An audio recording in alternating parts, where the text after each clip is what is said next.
Lilong Haurebi College Decoding the Present, a holistic study of Manipurs Socio-Political Reality haiba hiramda UMPC MIYC amadi PPAM puna sinduna pangthokhiba Symposiagi thouramda Moderator oina saruk yakhiba United Nations Leberation Front UNLF ki hanagi chairman RK Sanayaima Meghen fongdokhiba mamal yamlaba wafam khara taminasi. Civilization it must be more than 10,000 years. The current history record they are just about the Singing Empire. The Muslim was civilization, current civilization, we the parts of the day, architecture, London, chocolate, grandeur,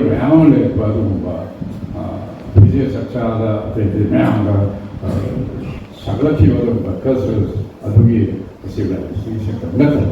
I put the quite the factory Santa Melon, I put the quite so what civilization, they could cope with civilization with Bible. No, in Bible, doing way down a far sighted or other far sighted, we look at the universe must have come and the new plan must have come by 5 or 6. Maduna Maramoraga. We are living with the big home, I put a part is democracy, principles, like a senator Aqua. Sometimes it's with history, maybe every Manipur, Adumba, Mayam, Tundra, Photography, Ruyuba, Nikodam, my Tokyo was in Jen, a Sinaway constitution, from the hand long. That's the same with it. Massive constitution. Same Malu was the into our company bought the factory, the parting of the other than I could pick the parks of the parks that the yakhiba will walk on the top of young one year, Massi, inclusive at the same time, Little subject hand, the same way the parks subject has been elected. Madam, the wafam new thouramda naam, the partner naam, the democratic principle as a Aduna, assume democratic foundation, the thouramda, Senakam, Semper Parks, the one Adum, inclusive of the we are them, the park says, seeing the Kiva, Aduga. Pakistan kiba aduga loina haram bolongdagi lakti migration yo then nunsu haram nunsubdagi migration toroke maya masna full fildaga aduga maya adugi contributions maya aduna sembla kiba civilization mai se apo accept of masi history yo yo adu masi maya sidagi akoi maroina masi maya major community haiba Meditation that a pretty 5% of the park is similar to foundation of the idea of Manipur highly said, Matamadu, the home, a pretty 5% in a Tampak, Meroga, Kundaleta, Rumba, civilization, similar to whatever. A quite was in hands related by Sir Norman, said, Masi, touching hundreds of challenge and anything, never get effort, said, was a big home, low in the Single number, Captain of the number, say, if we expanded the regions, we are also several partners for the history of the technique. Otherwise, I could even see a point introspection to do it, what we're teaching now. That amount of the inclusive one of me teaching at all. We buy pushing a quite legacy of being inclusive as the government of the living strong of here. Government of the man of here. Other history and external ideologies and religious influence are that we walk at the sound. Religion and division for other Muslim separate from the Manipur is inclusive word for the exclusive word. Other Muru in the exclusive word was in the year 1949, the Loxi, India constitution khara channel was system says schedule 5 schedule caste Mine command the second of society, reservation Reservation wafam se kamay to hai, kuch compartmentalized ho. Compartmentalized ho, apna magimari adu puro pure tribe pe or zero caste thanta karne ke liye koi se amaga shira mari se mangta hai. Adu me grimeti jo adu koi so ho hai na demand to hai. Constitution pe banaya na zero caste mangta hai, zero tribe mangta hai. I have said material zero tribe. That constitution that zero tribe own bodo yati have nato.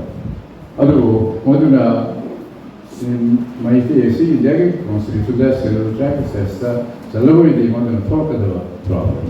Al moduna solution wagera nato. Adu wagera kari modo kage se thiga. In that constitution, if necessary, major community may say Sanayaima Meghen group singers lower the puna Sanayaima Meghen Minabaya was up to Minabaya, Lega for sinduna and Moderator to my name. I don't know, say, but now, thouramda minority, we work on the minority commission saying about it.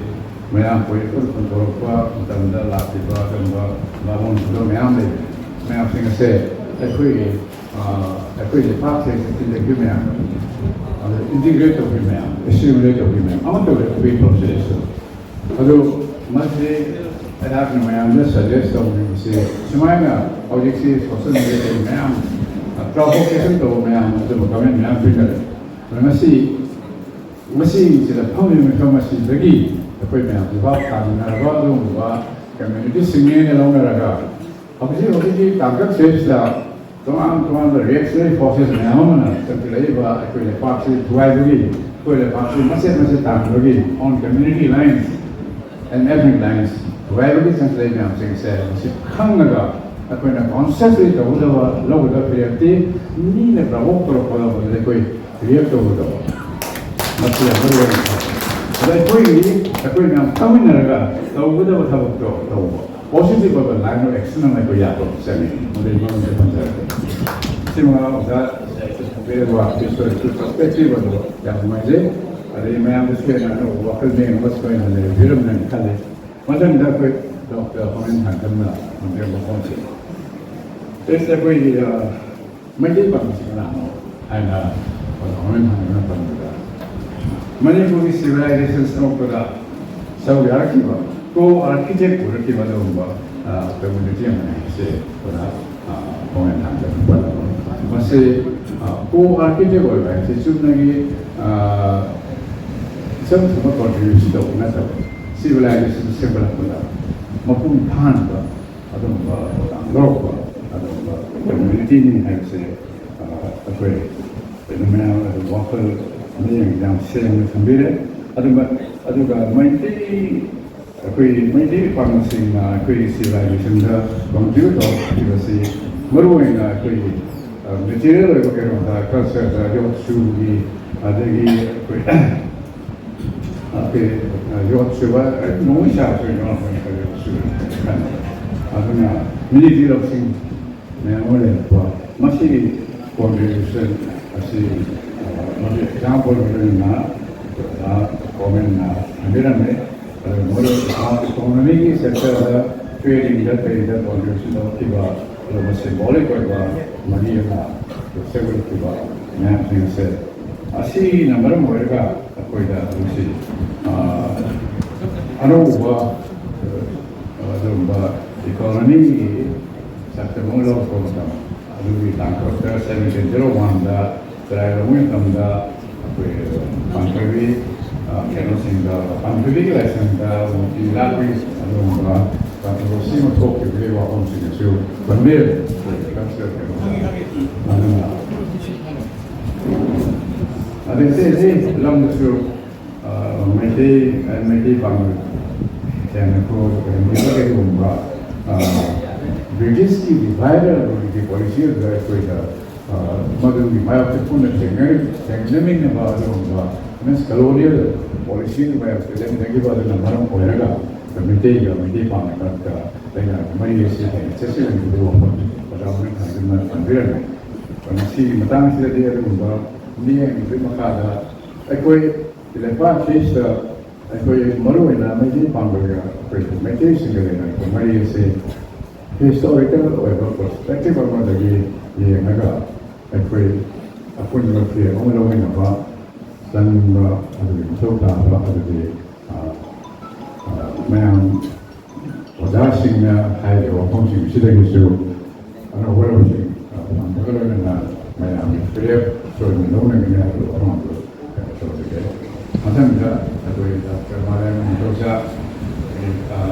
building in a restaurant,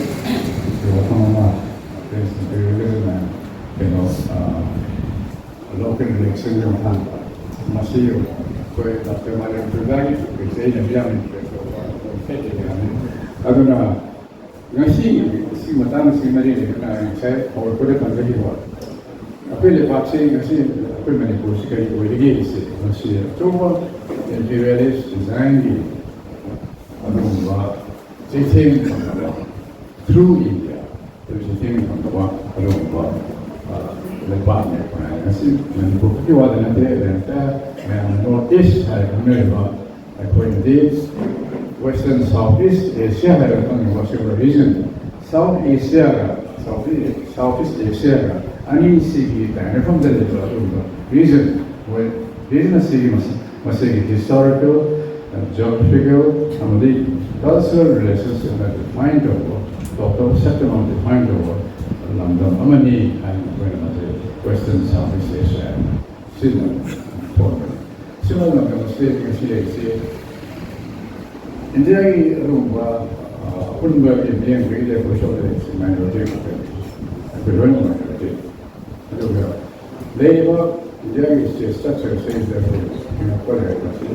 they start 1949 per se. Kazakh, I would say, British Matamda from 1826 to 1891, how we say, British had the rule of the game of policy. Manipurs British is semi-colonial. 1891, the Loxin Remotum Legate, British and Loxin Loxin of the farm over there. Although legally and constitutionally, the British get the loyal, that's all Madamina, colonial exploitation operations, separation, Manipur native state in Hakka, internal sovereignty is about external sovereignty and British Empire protected by the state of Moina.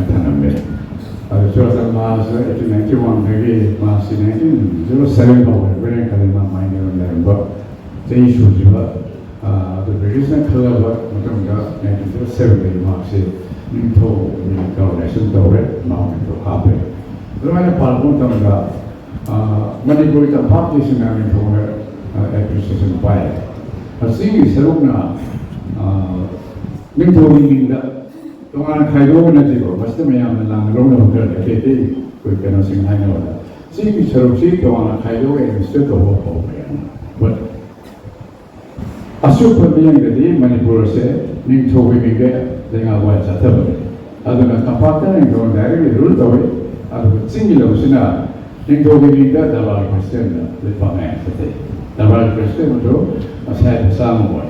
Other than Samasama, we seeing the Christianity in Dopa, at the Western education, the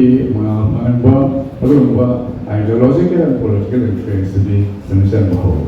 And seeing the minor influence and give up the Patana Hindu Olomidis Namadeda, Hindu Laida, no organizer, as in a Maramarga, Tam must say religious contradiction, one of the political contradiction way.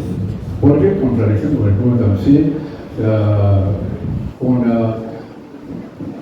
Naga Hills district, Naga Hills district, Pangthokhiba, Naga nationalism, in 1946, the NNC, the Naga National Council, Katana, Madhugi, Nagagi, Mani, the Nagali, Iho Shakalapa, 1956, the Panganava, arms of Shidagi, Masai, religious contradiction or social contradiction, or ethnic contradiction, and then political contradiction. 동안 그 에스피레이션을 해보기로 contradiction 라. 뭐냐면 어디 어떻게 하면 대신 하려고 아까 Manipurse Manipurne 내려가서 మనం division లేదు అయిపోయి ఒక్కరు మీయంగా ఒక్కరు మీయంగా division లేదు ఒక పాపం correct 슈퍼피엄 제사 이제 이제 로싱을 못합니다. 지금도 아니시 디바이드 도가 룰 도기 아주 피엄 지장은 매익시나 저기 그런 사로는 지내고 봐 그래. 아주 생각하기 geographical as well as my ethnic divide. 그리고 tampak gero mulai macam lagi feudalism le hopa behoiba adugi no pasal sa pakala ko baru middle class ye do music kamu sing torokwa asuna maram warga ko na se chapu apam chada da chapu apam chada na do kuna suma pem sa 1972 mutum di Manipur India state state area na upgrade state oil mutum jadi mari state ke budget ki subsidy si le home project subsidy si selfon chaung la pure bulu na general proceed corruption general political corruption general saja sanglagi general yang chaung la hari masih saja sunja pasal pizza lo si ikan re kalsa moy masih na koi nasi reform sesi saya I when I see that quite a so popular Moderator, the multi-party democracy is going to be the multi-party election says that vote card with the Sino Pesa, Catalana, Moduda, the Lapsat Man, Valatakan, Vaduma, oh, Yamama, Pina, said the Sinava. Adagi sari memang masih dalam Malaysia kedua positif masih 21st century ni second third decade sampai lepas ini aku Manipur dah jadi election bangku pun dah aku voters yang sekitar orang lain yang berapa commodity orang dalam pun orang ada tu nak kedua kerja nama lagi active worker ni semua dalam orang mana I mau bocor le lakutra nanti nak join kita itu aduh mana mau hari yang beri ini nama I mau lakutra le bocor ini semua ini aku ini pak le bocor sih asal ni kata aku sih di mana itu ni boleh aku level dia dalam pun ini level dia dalam pun aduh lagi semua 마사기 레루 강다가 마사오가 복잡한가 미매야 아마 레살라바 거의 빠져내 가가데 아이고서 정말 힘들다 방이 알지 아이고서 힘들다 봐 우리 마음을 감내지 방을 보는다 아마로 맞죠 아들들이 아이고의 것이 뭐로 있어 수마 마야 아이고의 양례스를 두대리 봐 바로 뭐 수마 임페리얼리즘 왜 로미아들이 막할 사사를 거의 별로 생각이 수마 masih tu haiba yakhiba haiba lapsat komal apa masih exist orang nama tapi conscious political action sana so na nahi nama katana yaro aku yang pun laga lekin laga conscious action kan jadi baru action sana ya so action jika nama action berbeda ada nasi election India na pangku election nama mian बहुत ने था लेकिन से masih power car review singse masih memang pernah review tauraga memang itu na karena kahan beda masih cara kalau memang reset betul tak reject betul kalau ini lepas kita makta lepas mah persiapan dia pada dulu harus power di dia signal persiapan lain motor singse harus di memang di persiapan lain kita betul jangan masih ada apa itu seni aduna masih European pizza aku masih tuai macam macam tarai bagi cookie kulai biopsy awal ni adalah apa orang macam cookie kulai biopsy ini selaga Manipur EPAC tuai ni separate administration system ni na lang tarai macam lang tarai tu hal itu sudah macam saya masih Something cookie lamb that day. Now, for I have a term the proxy war.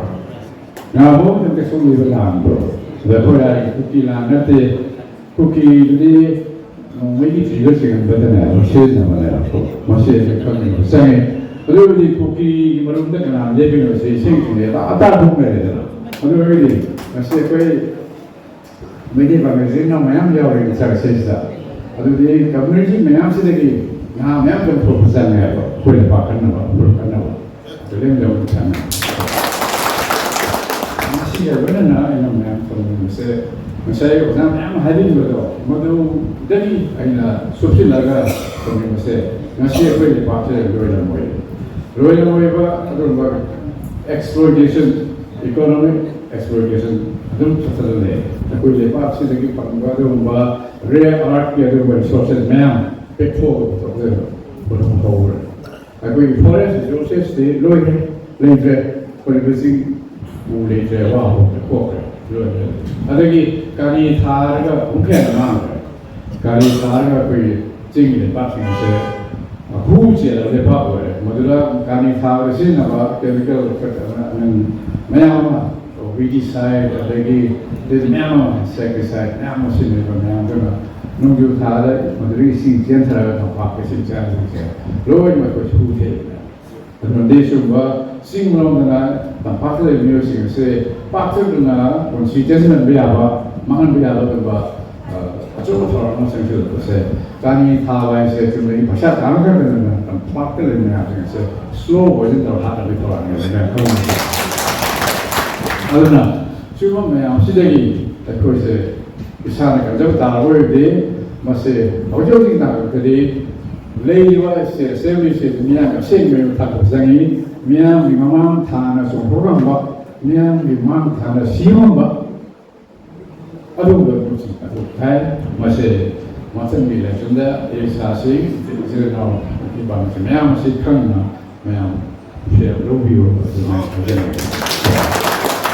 Alhamdulillah pada ayat Malaysia mohonlah saya berkomentar tentang ini Malaysia diplomasi yang historik lepas diplomasi saya world peace dan contributor juga bagi Leberation dia semua yang intellectual sih semua lain bahkan kalau kita tahu active web socially political active web orang nanti ni adanya Malaysia tadi world sih ada tapi sangat ni fokus dia kalau PPAM organisasi juga soalnya orang ini Tangga, all the nations say, if we Nahas in the Barnaba, Must school college, the Nahasing, Pari of the Symposiagi, Lamanaba, or the voice of conscious or Badumba, Nahasing, whenever, must see Torata, Patu, organizers, and then Kirstani.